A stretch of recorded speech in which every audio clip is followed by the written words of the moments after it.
I am going to cover a topic entitled Mites, Biology, Control and Indices.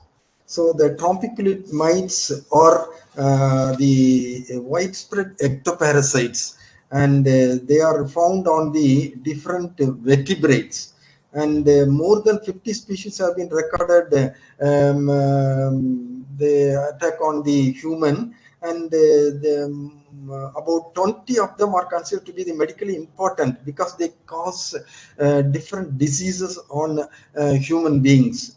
So this the family Trombiculidae has attracted much interest among the ecologists due to its importance in public health. And in this particular group of mites, we have 220 families of mite. It comprises 3,100 species and 40,000 occurring species described so far. And jiggers. The jiggers, they are the larval stages of the trombiculid mites, and they play a vital role in the transmission of scrub typhus in India and in other many countries. So that scrub typhus is emerging disease, re-emerging disease in many parts of the country, and thus this particular vector gets its significance. Jiggers, and they have six legged larval stages of trombiculid mites, and they found on many kinds of animals. Especially they are found more on rodents, shoes, and these two are playing as the most important host harboring these insects. Jiggers are usually found attached in clusters on the ear pinna and hind femur of this horse, and they are reddish in color, and they transmit the pathogen Orientasus camushi that is found on the primary vector Leptotromidium deliens. And these trombiculid mites, they are found in the world and as well as in India. And in the global, we have more than 152 genus and species 3,100. And India, we have 28 genus and 204 species.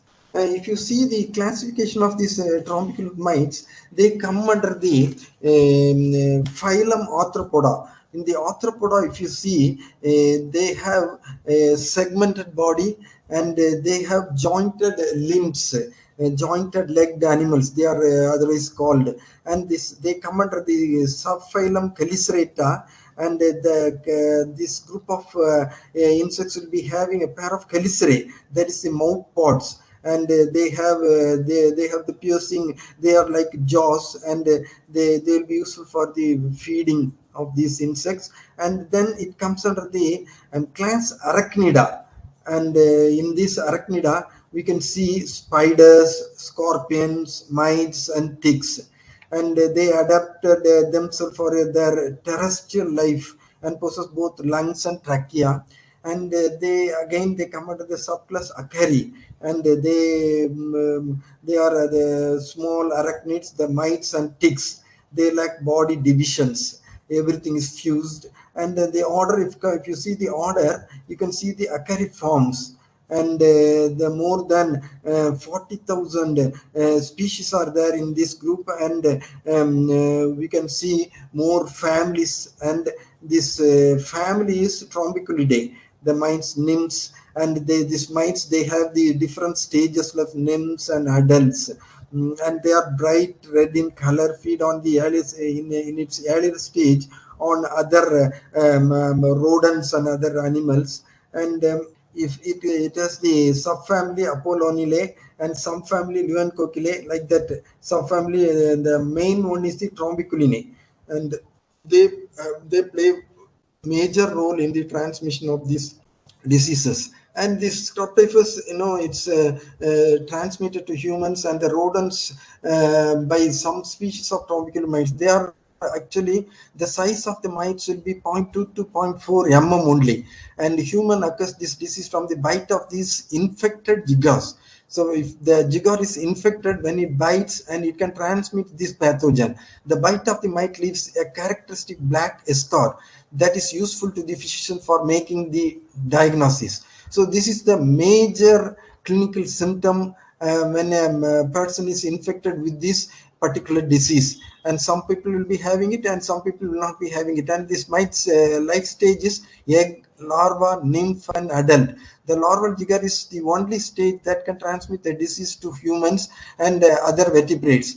And other life stages are nymph and adult. They do not feed on vertebrates and they live freely in the soil. The disease is transmitted from mites to rats and mice. The mites in the larval stage contact this disease by biting these rodents. So man is an accidental host. The disease is not directly transmitted from person to person. So whenever they come into contact with these mites, they'll be inflicted with this particular disease.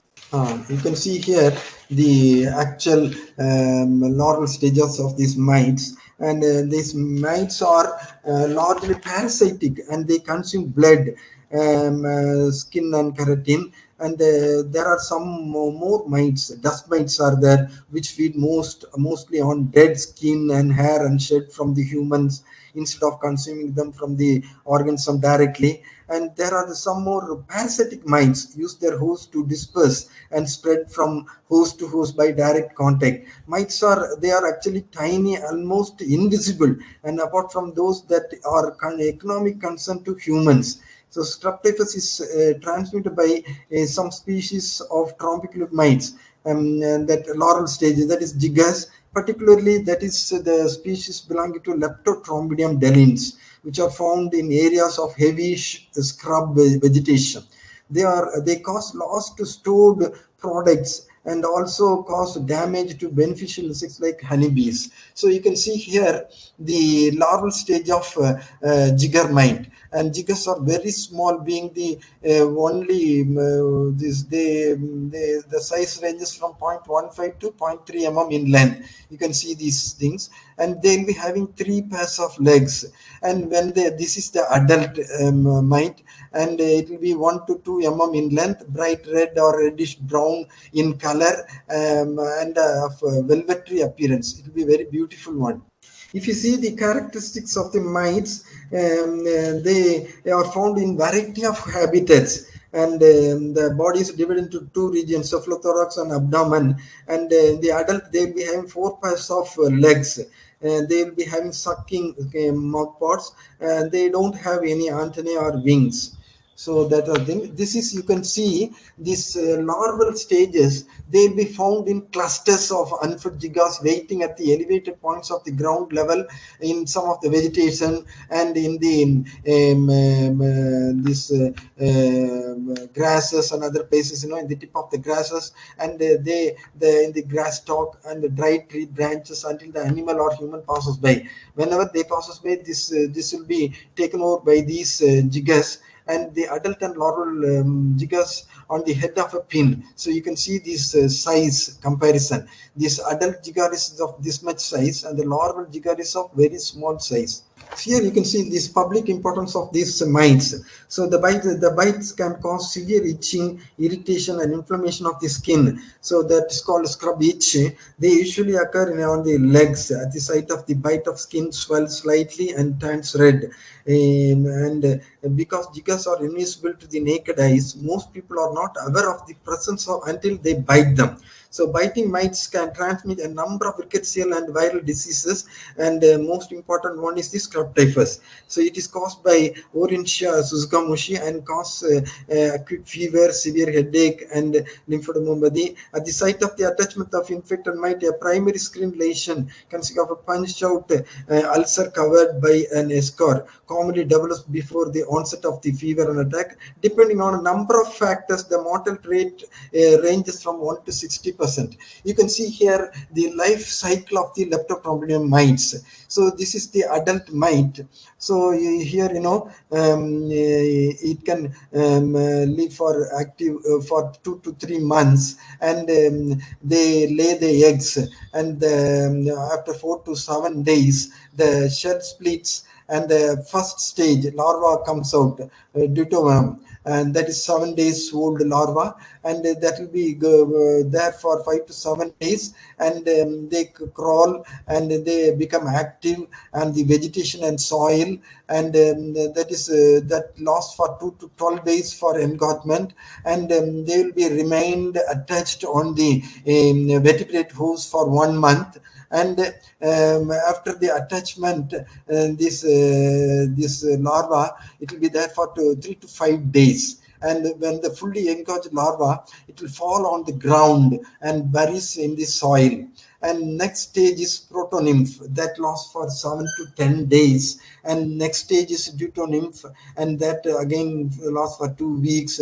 Then the next stage, inactive stage, is diatonymph, and after 14 days it becomes the adult. So this is the life cycle of trombocolid mines. So these are the some of the vectors being reported in different places. You can see these are the different vectors. These species, they act as the vectors. Leptotrombin deliens, that is found in many places, mostly in India also, and Leptotrombin akamushi, that is in Japan, Fletcheri, that is in Java and Philippines, Arnicola, Malaysia, Pallidum, and like that. These are some of the recorded vectors found in different places of the world. This is the biology of trombocolid mines. You can see here, this right side is the dorsal view and the left side is the ventral view. Before going to the identification and all other things, we should know the individual parts.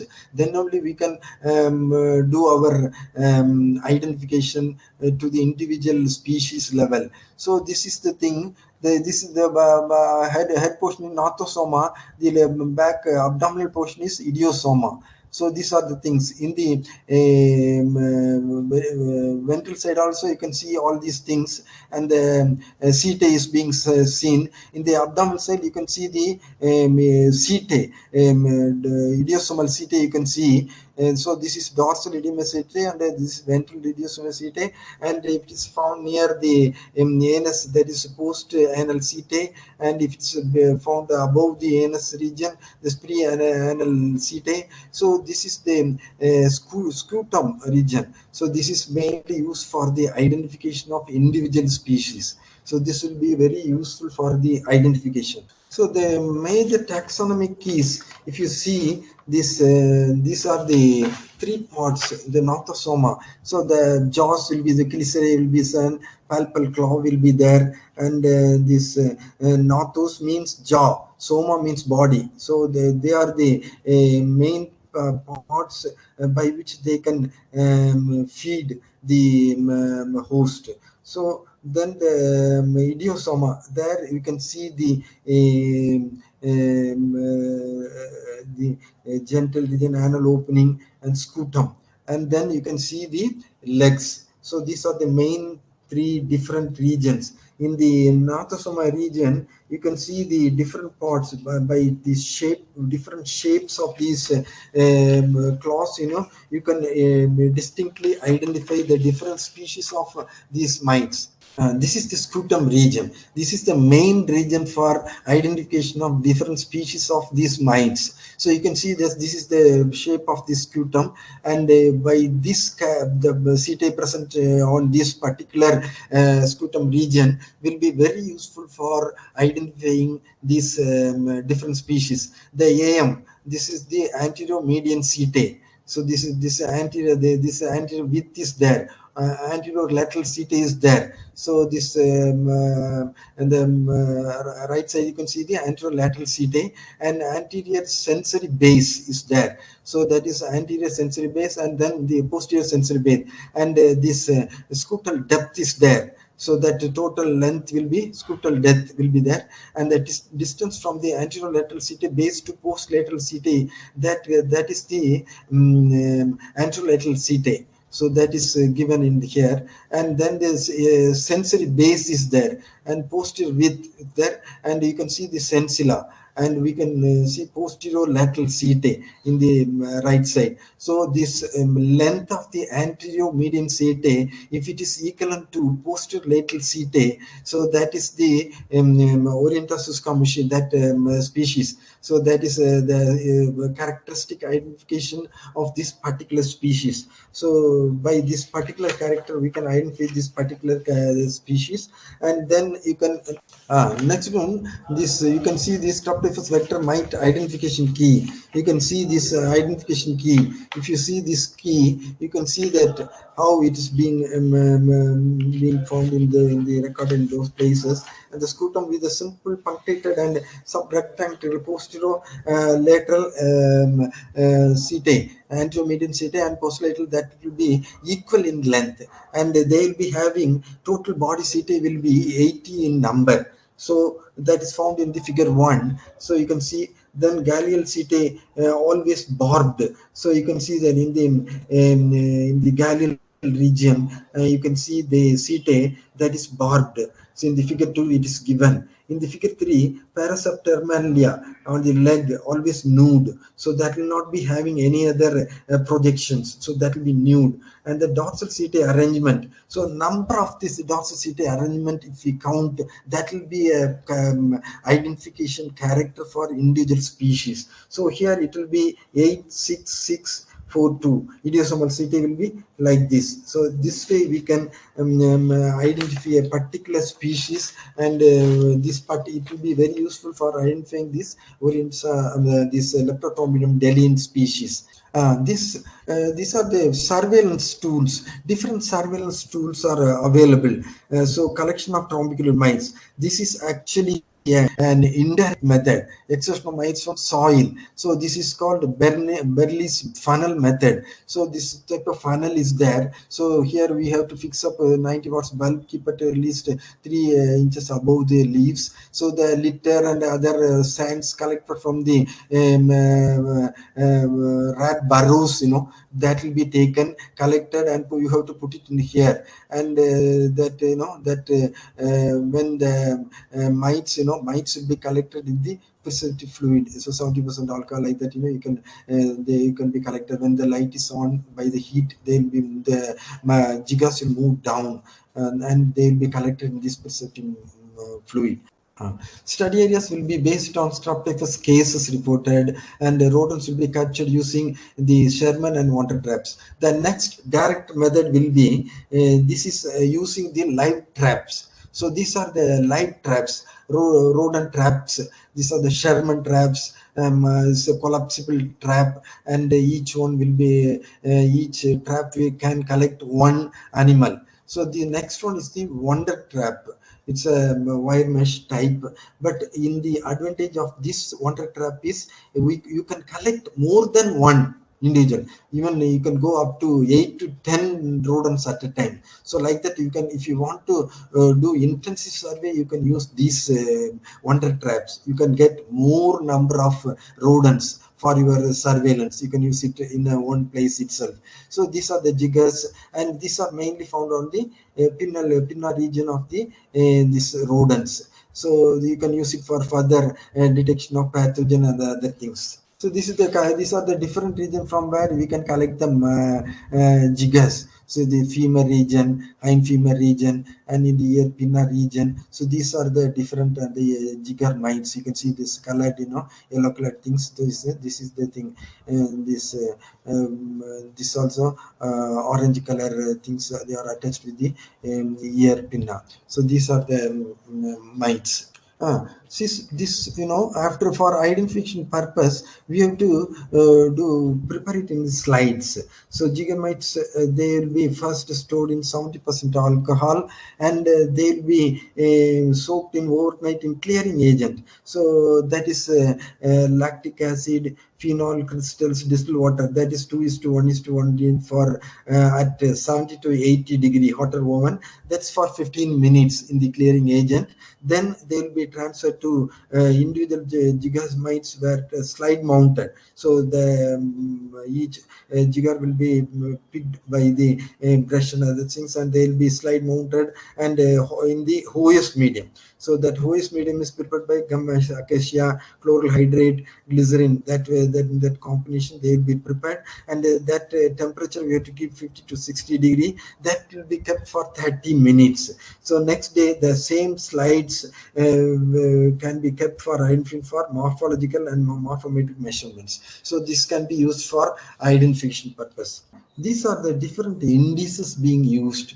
So these are the, so if the trap positivity rate, this can be collected by number of rodents collected, number of traps set for trapping the rodents into 100. So that is the trap positivity rate. Then the jigger index. So this is total number of jigger mites collected in the total number of rodents collected. So that is the jigger index. Jigger infestation rate. So that is calculated by total number of jigger mites collected in total number of rodents collected with jiggers. So in the jigger index, total number of rodents collected. So in the case of the infestation rate, we have to use total number of rodents found with jigger mites. So in that way, we have to calculate the jigger infestation rate. So rodent infestation is total number of rodents with jigger mites by total number of rodents collected. In that way, we can do the different indices. So here you can see mode of transmission. These are the different methods by which it is being transmitted. So this way you can see that.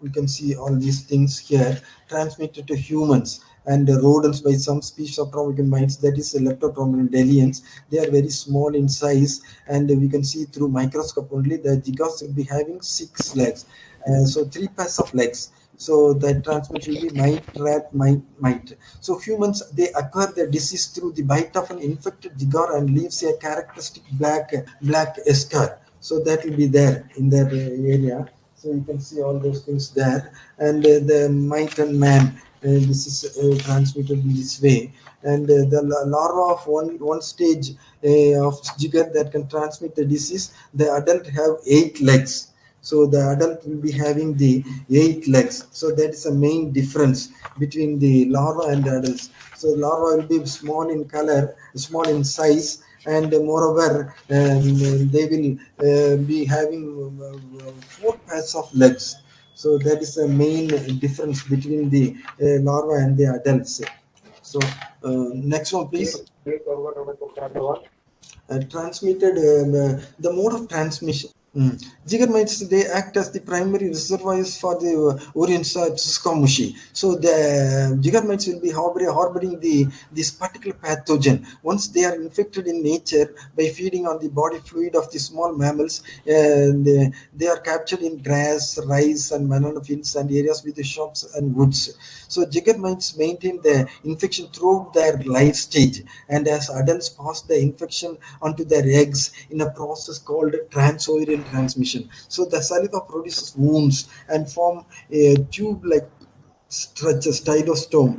So that's the thing. Similarly, the infection passes from egg to the larva or adult in a process called transtadial transmission. Maintain their infectivity over long periods of time. So this topic is generally seen in people whose occupation or recreation activities bring them into contact with the ecotype. So this is the next one is the prevention and control. So this is the thing we are going to see now. So here, density of household mites are assessed by the measurement of concentration of these mites in different places, and you can see this the jigger index, that is average number of jiggers infesting a single host. So the critical value is 0.69, indicate for the implementation of the vector control measures. If there is the critical level is more than 0.69, so we have to apply the vector control. Controlling the habitat and natural habitat holes of jigger mites can also reduce their numbers, clearing the vegetation where rats and mice live.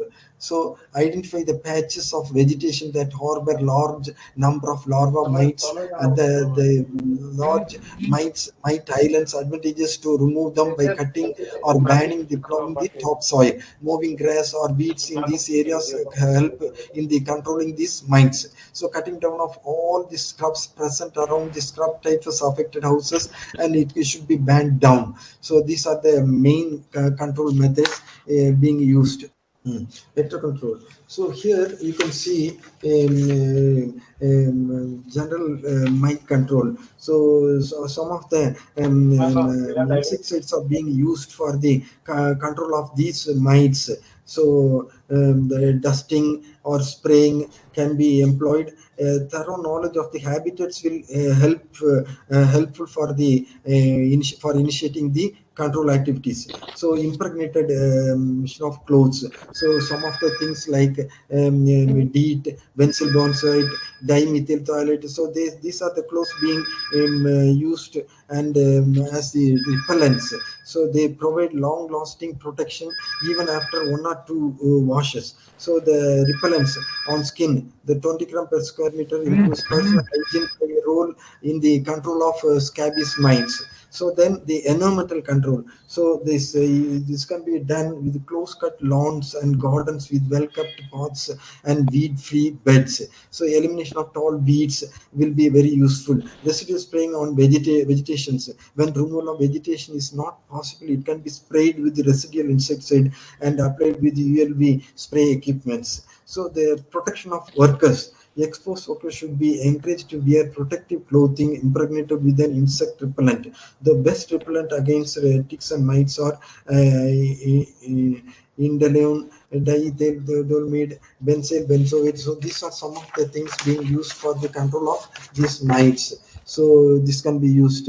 And the application of insecticides to the ground level, synthetic pyrethroids. They are the effective water to ground level. So permethrin is a common synthetic chemical widely used as a acaricide insect repellent. So a more practical solution to the problem might be the use of sprays or dust of approved acaricides applied to vegetation around the premises. So regulation of environment, anti-mite measures, so that can be taken place, and that can ban down all this cleared vegetation. Cutting down of all the shrubs present around the scrub types affected ways will ban down them. So this jigger infected places should be carefully dealt with. The mites may be detected by placing piece of black cardboard edgewise, and they can be kept in different places. Jiggers infected areas, we can keep all these places. If jiggers are present, they will go within few minutes, crawl inside the cardboard, and the mites can be captured and destroyed. So that way we can do. Jigger infestation in lawns, gardens, and the general prints can be wiped up by applying suitable chemicals. So repellents can be used. If a person is jigger infected areas or without the protector repellents, they should bath as soon as possible after returning. So whenever we go for a survey, also after returning, also we used to change our dresses. So when we go for mite surveys and other things, we should be very careful. So we should wear the proper dresses, and then after, as soon as we come to the our places, we should change our dresses, so that we should take bath and like that. So that way also we can protect ourselves. So residual spraying of vegetation. Mite islands can be sprayed with residual insecticides. So spraying of vegetation up to height of 20 centimeters will give protection. So these are some of the things we can use as fogging agents. So these are the different repellents being used to skin and clothing. So dimethyl phthalate, DEET, most effective repellents against mites. So these are being used, and impregnated clothing for that can be used by tucking trousers inside socks. Best that will give protection. So that way we can see. The public education also should be given to the to create awareness among the public, so school children, teachers and women in the endemic areas. So they'll be having they should avoid the places with high risk areas, so they should be warned about those things, and they should be educated. And the farm and other places with bush, wood piles, rodents, domestic animals increase the risk of this infection. So that way we have to avoid all these things. So the rodent control also should be taken up in these play areas. So rodent control is an important, but it's a very difficult thing. Poison is widely used in the agriculture sector, and that poses hazards to other animals also. So for this reason, using natural predators of rodents, that will be give very good result. So that way also we can do the control measures in different places. So so here, as I've already told you, health education is a very good one, and we should educate the public about this transmission pattern, and they should take some personal prophylaxis of this, and we should explain them about this importance of these things, and for the prevention of this particular disease. And rodent control also, this is being mainly taken over by the agriculture people, and it's a multi-dimensional activity. It's because multi-sectoral cooperation, different control strategies are being employed. So that is trapping, poisoning and use of natural predators are in practice. In traditional methods, they are using cotton ball soaked in jaggery solution, that is being used in many places as for the rat control.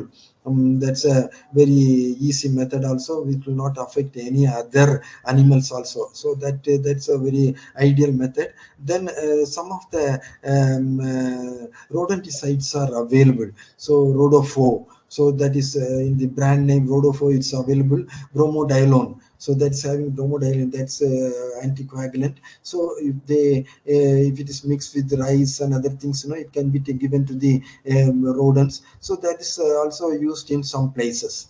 Conclusion. So we've so far seen the basic information about the biology of these from taxonomical importance and the different key characters which is required for the identification of these trompiculin mines, and different parts, what are the different names of the different regions, and we've seen what are the different key characters for the identification of these different species of vectors present in India. And this will be of very important when you take up this particular type of work, when you do the vector surveillance of scrub typhus vectors, in different places where scrub typhus is being reported mostly. For example, we've undertaken the work in Vellore. So in Tamil Nadu, we are getting more cases from Vellore region. So we've taken up a study, longitudinal study in the Vellore area, and we got more species of more than 24 species of jigat mines from these areas. And in Kerala also we've undertaken this study, and in Kerala, of all the districts, Trandrum is reporting more number of cases of scrub typhus. So for that, we selected this Trandrum area, and we were done this particular work. And this is this was very useful, and we done, and we collected all these the things, and these are the things it can be used. So this is the basic information this to be used. So these are the different references we can use. So these are the different papers we published. So this will be very useful for you. You can quote all these the references for your future studies. And so that's all about this particular thing: minds, biology, control, and indices. That's all about these things.